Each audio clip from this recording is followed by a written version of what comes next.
Hi friends, இன்றைக்கி நம்ம இந்த வீடியோவில் என்ன பார்க்க போகிறோம் அப்படின்னா, இன்றைக்கி நான் வடகம் பண்ணியிருக்கேன். அதுவும் பழைய கஞ்சியில் பண்ணியிருக்கேன்.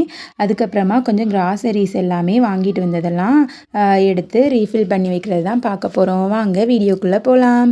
யாருக்கெல்லாம் இந்த ஹேபிட் இருக்குதுன்னு ஃபஸ்ட்டே கமெண்ட்டில் சொல்லிடுங்க. இந்த மாதிரி பனி பெஞ்சிருக்கும்போது அதில் எழுதுறது, அப்புறம் காரில் டஸ்ட் இருக்கும்போது அதில் எழுதுறது, அந்த மாதிரிலாம் யாருக்கு இந்த ஹேபிட் இருக்குதுன்னு கமெண்ட் பண்ணுங்கள். நான் குட்டி பிள்ளைங்களாக இருக்கும்போது இருந்து இப்படி தான் எங்கே இந்த அழுக்கு இருந்தாலோ இல்லைன்னா அதில் கை வைக்கக்கூடாதா இருந்தாலும் அதில் ஒரு ஹாப்பியாக ஒரு ஏதோ ஒரு பிக்சர் வரைகிறது, அப்புறம் நேம் எழுதுறது, அதெல்லாம் நான் பண்ணுவேன். நீங்களும் அந்த மாதிரி எழுதுறீங்கன்னா கமெண்ட்டில் சொல்லுங்கள். இன்றைக்கி பழைய கஞ்சி கொஞ்சமாக மீந்துடுச்சு. அதை வேஸ்ட் பண்ண எனக்கு மனசே இல்லை. அதனால தான் சரி வடகம் பண்ணிடலாம் அப்படின்னு தான் முடிவு பண்ணிவிட்டு வடகத்துக்கு கொஞ்சமாக சாதமே எடுத்து பெரிய மிக்சி ஜாரில் போட்டு நல்லா கிரைண்ட் பண்ணிக்கணும். கிரைண்ட் பண்ணிவிட்டு எடுத்துகிட்டு கொஞ்சமாக உப்பு போட்டுட்டு அப்புறமா சின்ன சீரகம் மட்டும்தான் சேர்த்துருக்கேன். வேறு எந்த இன்க்ரீடியண்ட்டும் சேர்க்கலை, காரத்துக்காக எதையும் சேர்க்கலை. அப்புறமா ஒரு வேஷ்டியில் இந்த மாதிரி வெயிலில் வச்சு எடுத்தோம்னா வடகம் ரெடி ஆயிரும். அடிக்கிற வெயிலுக்கு ஒரே நல்ல வடகம் ரெடி ஆயிரும். நம்ம அதை எந்த மெத்தடில் அதை வைக்கிறோம் அப்படிங்கிறது தான் அதில் முக்கியமானதே. நான் ஒரு மிஸ்டேக் பண்ணிட்டேன். என்ன டக்குன்னு இப்படி எடுத்து வைக்கிறேன் பார்த்தீங்களா, இந்த மாதிரி வைக்கக்கூடாது. இது காயறதுக்கு 2 நாள் ஆயிடுச்சு எனக்கு. ஆனால் எந்த மாதிரி வைக்கலாம் அப்படின்னா, நீட்டமாக இழுத்து விட்டோம்னா அது உடனே காஞ்சிரும் ஒரு நாள்லேயே. நீங்களும் இதே மாதிரி ட்ரை பண்ணிவிட்டு கமெண்ட்டில் சொல்லுங்கள். அப்புறமா ஒரு ஈவினிங் டைம் இந்த மாதிரி கிராசரிஸ் எல்லாமே வாங்க போனோம். நான் முக்கியமாக என்னென்னா சோப்பு, அப்புறம் பவுடர், ஷாம்பு இதெல்லாம் தான் இல்லைன்னு கேட்டேன். என் ஹஸ்பண்ட் சரி வா அப்போ கிளம்பு, நீயும் வந்துரு, நம்ம சேர்ந்து போய் வாங்கிட்டு வந்துடலான்னு சொன்னாங்க. இதுதான் சரியான வாய்ப்புன்னு நம்மளும் கிளம்பியாச்சு. நம்ம இஷ்டப்பட்டது எல்லாமே வாங்கியாச்சு.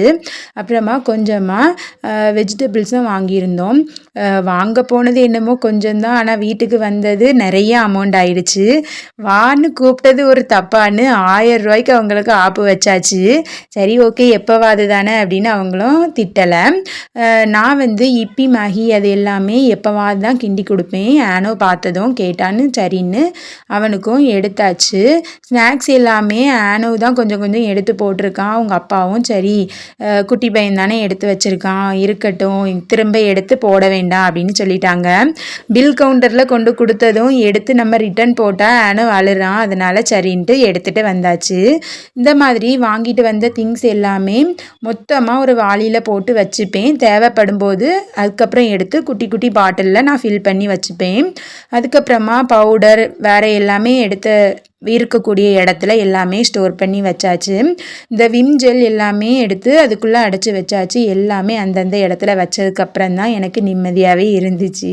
நீங்களும் அதே மாதிரி இருந்தீங்க அப்படின்னா கமெண்ட்டில் சொல்லுங்கள். ஊறுகாய் நான் வாங்குறது இல்லை. சரி இந்த டைம் ஒரே ஒரு ஊறுகாய் வாங்கி பார்க்கலாம் அப்படின்னு சொல்லியாச்சு. ஏன்னா ஊறுகாய் சாப்பிட்டதும் உடனே இந்த வயிறு காந்த ஆரம்பிச்சிடுது. இப்போ கொஞ்ச நாளாகவே காரம் பிடிக்க மாட்டேங்குது. நாங்களும் சரின்ட்டு இவ்வளோ நாள் காரம் எடுத்துக்கல. ஆனால் இந்த ஊறுகாயை பார்த்ததும் ஆசை வந்துடுச்சுன்னு ஒரே ஒரு ஊறுகாய் பாட்டில், குட்டி பாட்டில் எடுத்துக்கிட்டேன். விம் ஜெல் இப்போ தான் வாங்கின மாதிரி இருந்து, ஆனால் உடனே காலி ஆகிடுச்சு. அந்த அளவுக்கு நான் பாத்திரம் தேய்க்கிறேன் போல். அதுக்கப்புறமா எப்போவும் மாதிரி இந்த பேட் பொரி இல்லாமல் நான் வரவே மாட்டேன். இந்த பேட் பொரியும் வாங்கியாச்சு. இந்த வத்தல் எல்லாமே கொஞ்சம் கொஞ்சம் வாங்கிப்பேன். மசாலாவுக்கு தவிர வேறு இது தாளிக்கும் போது அப்புறம் தக்காளி சட்னி வைக்கும் போதெல்லாம் இந்த வத்தல் தேவைப்படும். அதனால் இதையும் வாங்கிட்டேன். தலைக்கு தேய்க்கிற ஆயிலில் இந்த தேங்காய் எண்ணெயை நைட்டு நம்ம ஃபில் பண்ணி வச்சோன்னா 1 டேக்குள்ளே அது ஊறி வந்துடும். வீடியோ பிடிச்சிருந்தா சப்ஸ்கிரைப் பண்ணுங்கள். இன்னொரு வீடியோவில் பார்க்கலாம்.